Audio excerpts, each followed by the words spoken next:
George Soros. A muchos de ustedes quizá este nombre no les resulte muy familiar, otros quizás han escuchado algo y habrá unos que todavía piensen que es una especie de cosa conspiranoica, etcétera, ¿no? Pero si les digo que hay un hombre que en los años 90 del siglo pasado tumbó él solo la libra esterlina, es decir, la libra de Gran Bretaña, una de las potencias económicas más fuertes del planeta, y él solo la tumbó en apenas unas horas. Ya la cosa puede cambiar. Ya saben que muchas veces el dinero, el poder, mueve el mundo, y cuando este poder va en una dirección equivocada, nos afecta a todos. Y eso es lo que hace este hombre de una fama ciertamente siniestra y sin duda merecida, de cómo él está moviendo los hilos del poder, porque hay gente que mientras usted y yo, usted quizá en el salón de su casa y yo aquí hablándoles a ustedes, estamos aquí tan tranquilamente, ellos están pensando, manipulando cómo cambiar nuestras vidas, cómo llevar nuestras vidas en la dirección que ellos quieren. No es casualidad cuando uno ve que en todos los países del planeta se van aprobando las mismas leyes en tiempos muy parecidos. Ahora toca el aborto, ahora toca el matrimonio igualitario, ahora toca las políticas de cambio de sexo, ahora toca... Hombre, uno empieza a pensar, parece que hay una agenda, parece que no es un tema simplemente conspiranoico, parece que es real, que está ocurriendo, lo estamos viendo, no solo en Europa, en Iberoamérica, en Norteamérica, en Asia, en África, cómo se están condicionando ayudas económicas a la introducción de prácticas como el aborto en países africanos. Es decir, o introduces el aborto en tu país o te quedas sin ayudas sociales para el desarrollo, es decir, te quedas sin comida para tus habitantes. Está llegando a ese nivel de chantaje. ¿Hay un plan detrás de todo esto? ¿Se quiere destruir la civilización tal como la conocemos? Toda esa canción, ¿se acuerdan de Imagine de John Lennon, ¿no? De imaginémonos que un mundo sin fronteras, etcétera, que suena, parece que muy bien, porque sería llegar a una especie de paz mundial. ¿Realmente es así? ¿O es una manzana podrida, es un caramelo envenenado que nos están intentando colocar? Vean este vídeo con uno de los mayores especialistas del momento en George Soros, que es Javier Villamor, porque les va a dejar unas ideas muy claras y ciertamente inquietantes. George Soros proviene de una familia judía de origen húngaro, de familia clase media alta, y su padre Tivadar luchó en la Primera Guerra Mundial y fue prisionero en Rusia.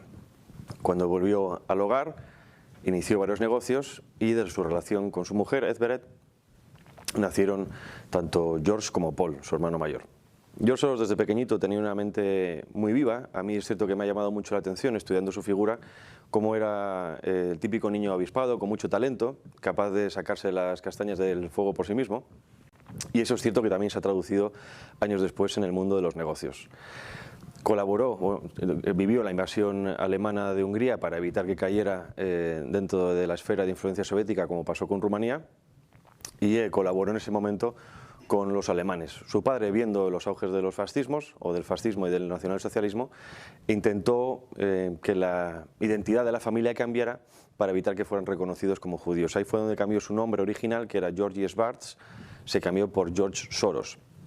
Que Soros, en esperanto, un idioma al que su padre amaba muchísimo, él también lo aprendió desde pequeño, significa como el elegido, el esperado. Eso ya denota cierta tendencia mesiánica que él mismo ha reconocido con el paso del tiempo.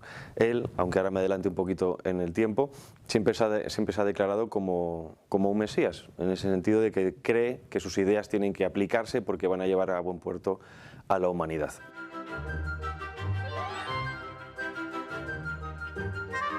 Después de colaborar con los alemanes, consigue escapar de Hungría con la excusa supuesta de un congreso internacional de Esperanto y llega a Londres en el año 47. Allí quiere estudiar en la London School of Economics porque lógicamente es una de las escuelas más importantes de la capital de aquel momento. Estamos hablando de una Europa post Segunda Guerra Mundial, Inglaterra no ha sido muy tocada como el resto de países y en ese momento es un centro de ebullición intelectual de la época. Llega, tiene que trabajar en varios sitios de poca monta, trabaja fregando platos, etcétera, etcétera, hasta que después de hacer el segundo examen entra en la London School of Economics. Ahí él, siempre enamorado de la filosofía, tiene la oportunidad de conocer a la figura del momento, que era Karl Popper, un filósofo también de origen austriaco, que es el que propuso la idea de las sociedades abiertas. Su gran libro, La sociedad abierta y sus enemigos, fue un libro que le marcó muchísimo a George Soros. De hecho, su fundación, Open Society Foundations, toma el nombre de esa obra de Karl Popper, y consigue que de alguna manera sea una especie de tutor de un proyecto al final. Él mismo reconoce, George Soros, en una de sus biografías, en concreto la de Michael Kaufman, fue otro judío que trabajó con él en Praga antes de la caída del telón de acero. Él mismo reconoce que en ese momento bueno, Popper era una figura importante, él la veía como tal, pero que con el paso del tiempo Popper no se acordaba mucho de él. Le escribió, después de crear Open Society Foundations en la década de los 90, le escribió una carta diciéndole: mire, maestro, esto lo he hecho en su honor, y él vagamente se acordaba de él. Pero eso no quita que lógicamente influyera muchísimo en su pensamiento. Después de terminar filosofía, se gradúa en el año 51 y se dedica a otros negocios. Tuve la suerte, a través de conocidos, de entrar en alguna firma de estas de inversión de capitales, etcétera, etcétera. Ahí fue donde, digamos, encuentra su don, de alguna manera, por así decirlo, su gran virtud, que son los negocios. Tiene un olfato para los negocios muy grande, para ver oportunidades de negocio donde otros no había, y empieza a escalar, empieza a escalar, empieza a escalar, hasta que tiene la oportunidad de saltar el charco y viaja a Estados Unidos en el año 56. Allí también trabaja para firmas muy importantes y apenas con 33 años se encuentra como uno de los personajes más deseados en el mundo financiero, precisamente por ese olfato de ver negocios o de transacciones donde otros no lo veían. En el año 73 crea su propia empresa, su propio fondo de inversión llamado Quantum Fund, actualmente radicado en las Islas Caimán, en un paraíso fiscal.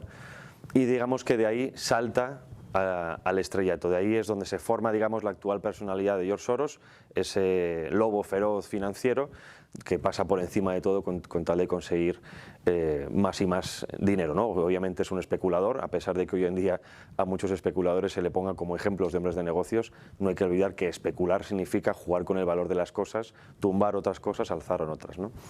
Su gran obra, digamos, el gran movimiento financiero que le permite saltar a la palestra internacional y mundialmente reconocido, es el año 92, cuando tumba él solo la libra esterlina, consigue un beneficio de 1.000 millones de dólares y causa una pérdida al Banco de Inglaterra de 3.400 millones.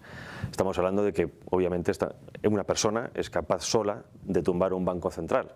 Obviamente esa persona tiene muchísimo poder, tendría mucho más después.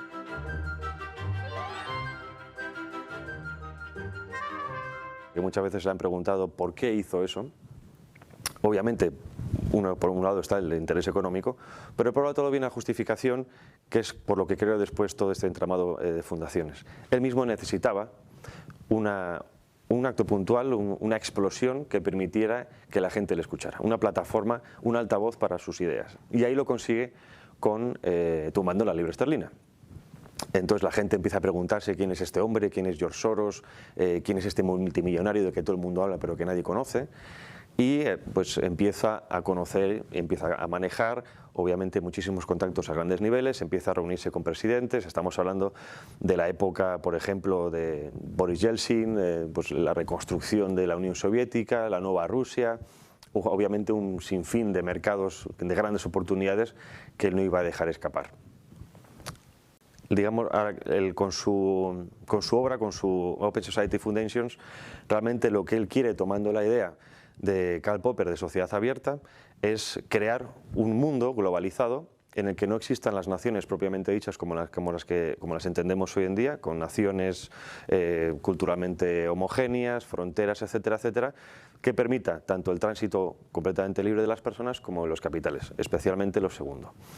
Dentro de esta filosofía de Karl Popper, él hace una dicotomía que a veces a mí me resulta personalmente bastante falaz. que dice que las sociedades tradicionales son las cerradas, las herméticas, las que no evolucionan precisamente por ese tradicionalismo, y que en cambio las sociedades abiertas, las no tradicionales, las progresistas como se entienden hoy en día, son aquellas que se permiten evolucionar o que pueden evolucionar en función de las cosas. Viene a ser una especie como de capacidad de regeneración perpetua de esas sociedades.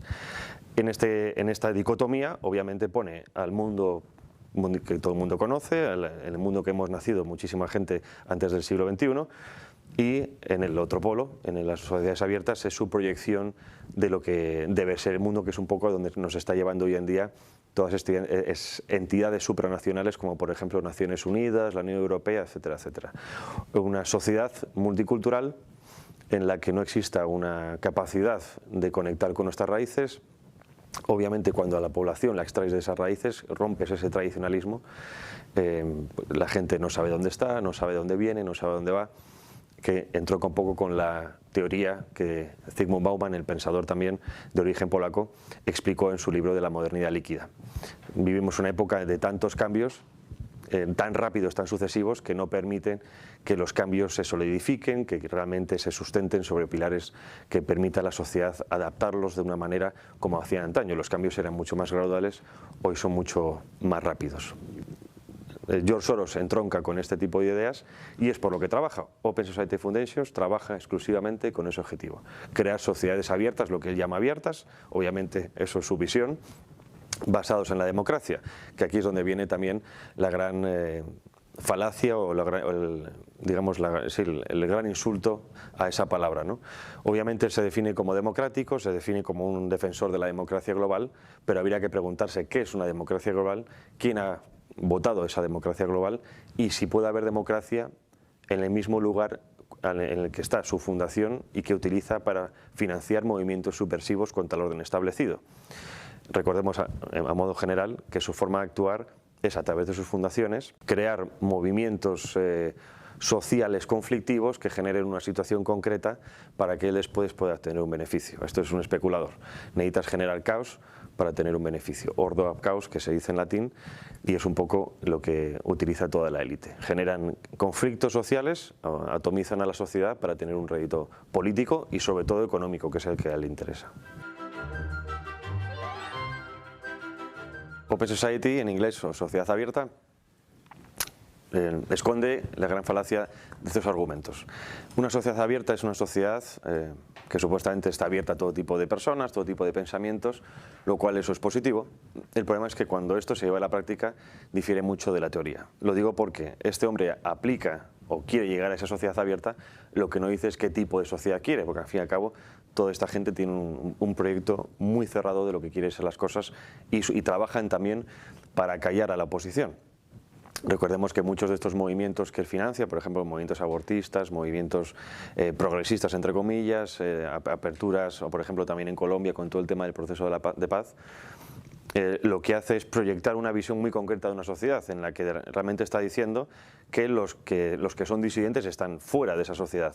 De hecho, el mismo Popper, cuando explica que la sociedad abierta, llamaba a los principales enemigos los comunistas y los fascistas. Teniendo en cuenta que a día de hoy todo el mundo es fascista, si no piensas como lo piensa la mayoría, pues yo entiendo que hay una gran cantidad de enemigos a esa sociedad. En el fondo, lo que se quiere es una sociedad sin límites, en el sentido de que la gente no tenga las antiguas fidelidades que existían antes. Una sociedad, un colectivo de personas que se convierten en perfectos consumidores, que lo que hacen es preocuparse por el día a día, por lo que vemos hoy en día, consumista, una sociedad consumista al fin y al cabo. Porque una sociedad que rompe con lo tradicional es una sociedad que se queda huérfana. Y en ese momento es capaz de aceptar todo tipo de propuestas que le hagan, que es un poco lo que pasa hoy en día con los jóvenes. El mismo sistema te ofrece una serie de revoluciones cómodas que puedes hacer desde el sillón de tu casa, desde tu iPhone, desde tu Twitter, con las que no pones en juego tu vida ni tu cartera. Es un poco crear una sociedad alienada, en más puro Matrix, en el que ellos sean, digamos, los dueños del mundo, que al fin y al cabo ese pensamiento mesiánico es un pensamiento que lleva a creerse por encima de los demás y a dominar el mundo. Él cuando dice en alguna entrevista, por ejemplo, que le han preguntado, como Washington Post, él mismo dice que a veces se siente ofendido, se siente dañado porque cree que el mundo no está preparado para sus ideas, que realmente la culpa es de los demás porque no le entienden, viene a decir, y que sus ideas son de otro tiempo. Yo no discuto que sus ideas quizá por la propia historia en sí misma, el propio motor histórico nos hubiera llevado a eso. Lo que sí que discuto es el proceso de transformación, que al fin y al cabo esto es una ingeniería social. Estamos hablando de una persona multimillonaria, más de 36.000 millones de dólares. Actualmente solo Open Society Foundations ha invertido más de 15.000 millones, ha donado 18.000 solo para el legado de Open Society Foundations, y estamos hablando de gente con una capacidad realmente de cambio. Cualquiera de nosotros, si tuviera ese dinero, con ciertos valores, trabajaríamos por cambiar la sociedad según nuestros valores. Por lo tanto, yo creo que no hace un favor a nadie el hecho de que se critique lo que hace, sino cómo lo hace. Porque ese es el problema. El problema no es que tenga unas ideas y que las quiere llevar a cabo, eso todo el mundo las tiene más o menos definidas. El problema es el proceso que tiene, que al fin y al cabo es compra de políticos, financiación para subvertir las sociedades, para financiar separatismo, para financiar el tráfico de drogas, para financiar, etcétera, etcétera, etcétera. Ese es el problema, que al fin y al cabo se hace un proceso subversivo, obviamente fuera de lo público, y que la gente acaba tragando porque muchos medios de comunicación también están en la órbita de este tipo de personajes, están controlados. Al fin y al cabo los medios de comunicación, el llamado cuarto poder, lo que hace muchas veces es apuntalar lo que el sistema quiere que nosotros sepamos y que nosotros aprendemos. Afortunadamente hay medios como este, que independientes, que permiten a la gente, bueno, que a la gente le llegue otro tipo de informaciones y otro tipo de pensamientos diferentes a lo establecido. Cuando hablamos de George Soros, obviamente no estamos hablando solo de una persona que actualmente tiene casi 90 años, sino que hablamos de un sinfín de redes de clientelares que trabajan en ese ámbito. George Soros tiene casi 90 años, lleva mucho tiempo trabajando en las altas esferas, tiene muchísimos contactos. De hecho, en los Estados Unidos, por ejemplo, creó el Democracy Alliance, que es uno de los movimientos o instituciones más importantes de recaudación de fondos para el Partido Demócrata. Es miembro del Council of Foreign Relations de Estados Unidos, que es una oficina, un think tank que aconseja en temas de política internacional. Tiene contacto directo con políticos de la Unión Europea. Hace poco se reunió con Ursula von der Leyen, se reunió con Cyril Ramaphosa, presidente de Sudáfrica. Se reúne con quien quiere, de hecho está con incluso el nuevo presidente de España, Pedro Sánchez. Por lo tanto, tiene acceso directo a gente que la persona normal no tendría acceso ni en sueños. ¿Cómo lleva esto a cabo? Al fin y al cabo, Soros está en la órbita del gran capital, ¿no? de los movimientos sin control financieros radicados en paraísos fiscales. Obviamente, para poder moverte en esas esferas tienes que tener una gran cantidad de contactos políticos que te permiten salir de pequeños marrones o problemas legales en los que te encuentres. Esta camarilla internacional, por así decirlo, tiene un objetivo, que es el dominio. El dominio mundial, el dominio de las naciones, el dominio de las materias primas, el dominio de las mentes. Ese es el objetivo final, por eso estamos viendo todo este tipo de control mediático, de propaganda constante, etcétera, etcétera. Él no lo hace solo reuniéndose con personas, él lo hace a través de cambios en las vidas civiles, en la sociedad civil de las naciones. Él no es una persona que tenga capacidad política, para eso tiene otros políticos que cumplen o digamos llevan a cabo ciertas ideas que él pretende, él y esa élite mundial. Pero lo que él hace a través de las fundaciones es precisamente financiar medios de comunicación, financiar asociaciones que luchan por ejemplo como LGTB, el aborto, que aparentemente parecen que nacen de la sociedad civil de manera espontánea o de la unión de X ciudadanos, pero que realmente tienen un motivo detrás muy interesante y muy importante, que es el de modificar la opinión pública. Aquí hay que pensar que estamos hablando de personas que no es que apuesten a A o apuesten a B, apuesten a las dos caras de la moneda y siempre son ellos los que tiran la moneda al aire. Por lo tanto, realmente en gran cantidad de ocasiones, desgraciadamente, caiga de un lado o caiga de otro, acaban ganando de alguna manera. Esta política no son planteamientos a muy largo plazo, son planes muy bien preparados. Estamos hablando, por ejemplo, que en España tiene un gobierno títere, que es el gobierno socialista comunista, que ha conseguido hacerse con el control de la televisión estatal, se ha hecho con el control de la Fiscalía, está presionando a los jueces para liberar separatistas y tiene el control, el poder absoluto ahora mismo prácticamente en España. Eso también ha ocurrido con Estados Unidos durante los gobiernos demócratas, por ejemplo, de Obama. Entonces, tiene el trampolín necesario para llevar a cabo ese tipo de políticas. Muchas veces vemos solo una faceta de las cosas, pero la realidad es muchísimo más compleja. Estamos hablando de que en este plan mundial, coincide por ejemplo con el de la ONU, la planificación 2030, está precisamente organismos supranacionales como la ONU, Fondo Monetario Internacional, Banco Mundial, el CHR estadounidense, el Council for Foreign Relations, está la Unión Europea, están los países miembros, los gobiernos títeres de estas personas, y luego están todo el entramado civil de la sociedad civil, que en este ejemplo es Open Society Foundations, que trabaja por y para apoyar y para modificar la opinión pública de estos pensamientos. El político, cualquier político, si no hubiera una opinión pública concreta respecto a un tema especial, no podría modificar o fomentar una legislación concreta. Tiene primero que crear el magma para que la gente, o digamos para que se puedan justificar diciendo eso de es que la gente pide que, o esto el pueblo lo estaba deseando. Yo esto, por ejemplo, me lo pregunté con el tema del proceso de paz de Colombia, ¿no? Algo muy concreto. El pueblo votó que no. Y aún así salió adelante ese proceso de paz. Y a esta persona le interesa. Es decir, si tanto estamos diciendo o están diciendo a bombo y platillo que son defensores de la democracia, ¿qué ocurre cuando no se respeta la democracia en sí misma? Que al fin y al cabo un referéndum es la máxima expresión de la democracia, ¿no? Entonces ahí vemos cómo esos mensajes que a muchos les puede encandilar, como el canto de una sirena, realmente en la práctica no se sostienen, porque lo que subyace es algo muy diferente. Como en todo tipo de ideas, a veces demonizar al enemigo no es lo correcto, ¿no? Se suele ocurrir, es algo muy humano, pero yo creo que eso también difiere mucho, o sea, aleja la información real y verídica de lo que realmente es el personaje, ¿no?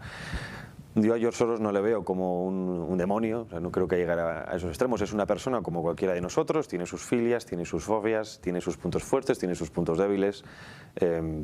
Lo que sí que es cierto es que, por A o por B, yo creo que también es una persona que se ha labrado su futuro, es una persona que ha trabajado duro para tener el poder que tiene el acceso y tiene la capacidad para modificar una sociedad que muy poca gente tiene, ¿no?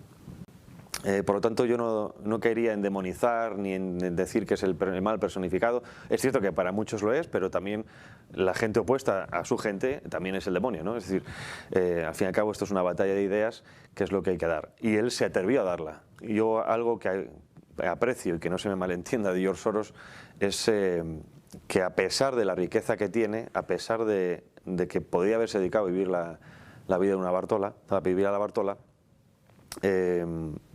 ha dedicado toda su vida a conseguir un sueño. Ese sueño para muchos nos puede parecer erróneo, pero ha luchado por eso. Y yo creo que ahí es donde hay que intentar ver cómo acabar o cómo minimizar ese tipo de políticas, porque esto no es algo que sea poder divino ni poder demoníaco, sino es algo que es un trabajo de mucho tiempo, de mucho esfuerzo, de mucha gente, muchas caídas, ha cometido muchos errores, pero también muchos aciertos. Y ahí es donde yo creo que no tenemos que pecar, ¿no? O sea, si analizamos la figura de George Soros fuera de lo que es su humanidad, caeríamos en una demagogia que yo creo que no ayuda nada a que la gente entienda realmente en el mundo en que vivimos, porque es cierto que enseguida este tipo de ideas caen en la crítica de no, es que son unos conspiranoicos, etcétera, etcétera. Que en la práctica, cuando uno se da cuenta, es que esa conspiración existe. Yo me hago muchas preguntas y hago a la gente que achaca esa posible conspiración, siempre le pregunto, ¿acaso la gente no conspira desde el inicio de la historia, desde que el hombre es hombre? ¿No ha habido conspiraciones de personas contra reyes para quitarles el puesto? ¿No hay conspiraciones en los partidos políticos para eliminar a un cierto rival de un posible puesto? ¿No hay conspiraciones en los trabajos para quitarle el puesto a uno para tener más sueldo que el otro? ¿No hay conspiraciones incluso hasta en familias para llevarse la herencia de un abuelo? Por supuesto que sí. O sea, la conspiración, por desgracia, es algo inherente al ser humano. El problema es cuando intentamos o pensamos que las élites, por hecho de ser élites, no lo hacen. Eso es un error. Ahí yo creo que ahí es donde hay que empezar a trabajar. Esta gente conspira contra sí mismo, viven de la conspiración constante porque así es como tienes ese poder. Alguien que se ha hecho multimillonario, alguien que es capaz de controlar los designios de la humanidad, no está ahí porque haga lo mismo que cualquiera de nosotros, hace ahí porque muchas veces se mueve en el pequeño terreno entre la legalidad y la ilegalidad.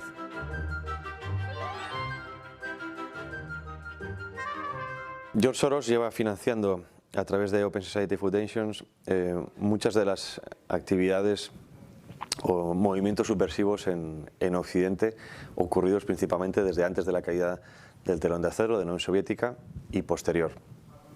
Él también saltó a la fama en su momento por haber financiado pues, la contra soviética, haber permitido a gente del bloque soviético estudiar en países occidentales, como fue el caso del actual presidente de Hungría, Viktor Orbán, que se benefició en su momento de una de estas becas para estudiar en Londres, igual que él, y que posteriormente, bueno, pues lo visto, conoce bastante bien cómo funciona ese tipo de sociedades y se enfrentó abiertamente él en su país. De hecho, en su universidad ya no puede dar, entre otras cosas, asignaturas de ideología de género porque están prohibidas en Hungría.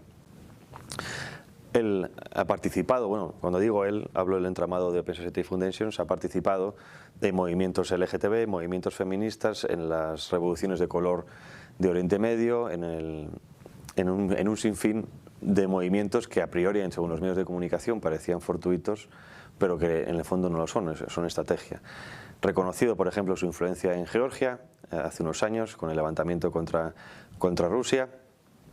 Reconocido es su injerencia en América Latina, en países como por ejemplo Colombia, México y Brasil, especialmente en el caso de Colombia con el tema de todo el proceso de paz. Hay una conferencia que se dio en Nueva York en el año 2018 en la sede de la fundación allí, que decía que el futuro pasaba por la industrialización de la cocaína para conseguir la paz. Es decir, entonces vemos cómo este personaje no es solo que tenga un interés político, sino que tiene un interés económico. Y muchas veces las dos cosas, por no decir siempre, están ligados. Como les decía al principio, sí, parece muchas veces que la idea de un mundo sin ninguna división, un mundo multicultural donde todo sea respetado por igual, donde no haya fronteras, donde no haya ningún tipo de límites, donde haya un movimiento total de todos los habitantes por todo el planeta, aparentemente suena bien. Y si además nos dicen que va a ser un mundo sin guerras, sin hambre, sin problemas, sin conflictos, hombre, cualquiera diríamos, oye, pues bienvenido sea, ¿no? Pero claro, cuidado, porque a ver si nos están vendiendo un farol, como decimos en España, nos están metiendo un farol, nos están engañando, nos están diciendo una mentira. No porque no sea bueno buscar la paz mundial, que por supuesto hay que buscarla, y tenemos que ser constructores de paz, como tantas veces nos han dicho, por ejemplo, los santos padres. Hay que ser constructores de paz, pero no podemos ser tontos. También el Evangelio dice que hay que ser buenos como palomas, pero astutos como serpientes. Realmente George Soros lo que busca es la paz mundial, es esa sociedad abierta de la que él habla, o realmente está buscando otra cosa. ¿Sus obras le avalan?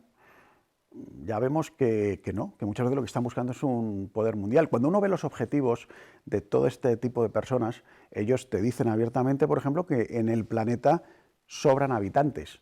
Somos más de 7.000 millones. Ellos estiman que lo máximo debería ser en torno a los 1.000 millones. ¿Qué va a ocurrir con esos 6.000 y pico millones que dicen ellos que sobran? Por cierto, ellos nunca dicen que sobren ellos, sobran otros, ellos no. ¿Qué va a ocurrir con esos 6.000 y pico millones de personas? ¿Cómo vamos a reducir la población actual de 7.000 y pico millones a no más de 1.000 millones? ¿Por qué quieren reducir tanto la población? ¿Es verdad que no hay recursos en el planeta? ¿Es verdad todas estas campañas que nos meten de miedo de que si se está acabando el agua dulce, que se están acabando los recursos, los minerales y los combustibles fósiles? ¿Es verdad todo esto? ¿O realmente nos quiere meter el miedo en el cuerpo para conseguir sus objetivos? En fin, seguiremos desentrañando esta pregunta y otras muchas en Crónica de Hoy, aquí, en Creo TV. Les espero en el próximo programa.